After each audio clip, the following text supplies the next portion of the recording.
नमस्कार दर्शक बंधु आज खबर को मुझे स्वागत करुँचे संजय कुमार शतपथी। आज आम पहुंचु कटकर सर्किट हाउस जो चली अखिल भारत हिंदू महासभार एक सांबादिक सम्मेलन। ये सांबादिक सम्मेलन हिंदुत्व देश हिंदुत्व राष्ट्र गोहत्याचार अनुप्रवेशकारी को रोकवा दिगरे अखिल भारत हिंदू महासभार कार्यक्रम आगामी दिन में चालू लड़े रही निर्वाचन लड़े ये निर्वाचन रांगण अवतीर्ण बोली आज अखिल भारत हिंदू महासभार अध्यक्षा श्रीमती गीता चौधरी परिप्रकाश कर आगामी दिन लड़े धर्मर लड़े धर्म सह टंकार लड़े क्षमतार लड़े बुझा कर्मकर्ता मान कौन रगामी परिप्रेक्षी आगामी निर्वाचन में ये किभली अस्त्र ब्रह्मास्त्र ना पाशुपतास्त्र ना सर्पास्त्र कौन व्यवहार कर चेष्टा करेंगे ये अखिल भारत हिंदू महासभार कर्मकर्ता लोकसभा विधानसभा निर्वाचन हिंदू महासभा समस्त केंद्रीय। नमस्कार आपको परिचय। जय जगन्नाथ मो ना हूँ सुकांत घड़ाई मो हिंदू महासभार युव कार्यकारी सभापति। कौन कह आगामी निर्वाचन में सरकार दलर क्षमता अच्छी अर्थ भी अच्छी आपणकर जो निर्वाचन में ओह्लैबे कौ अस्त्र धरी ओह्लैबे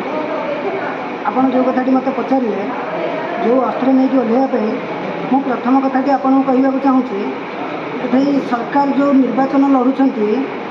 ये लोकों टंकार निर्वाचन लड़ुचे हजार हजार ओडार जो 4.5 कोटी हिंदू अच्छा धर्मास्त्र लड़ाई जाऊँगी। धन्यवाद। जय नमस्कार आपको परिचय। गीता चौधरी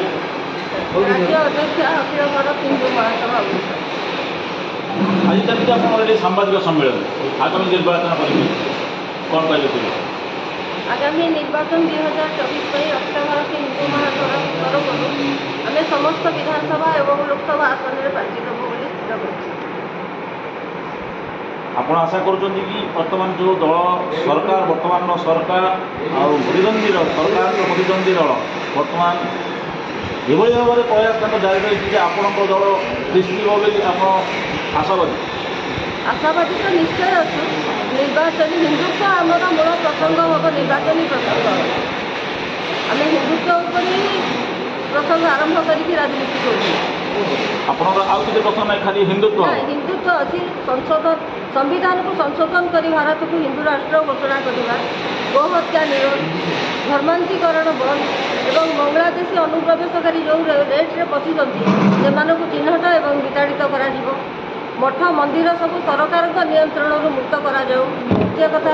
जनसंख्या नियंत्रण बिल संशोधन कर मठ मंदिर काशी और मथुरा को तार सेठारे मंदिर तैयारी करा राम मंदिर है काशी और मथुरा मंदिर निर्माण करा सब आमर दाबी।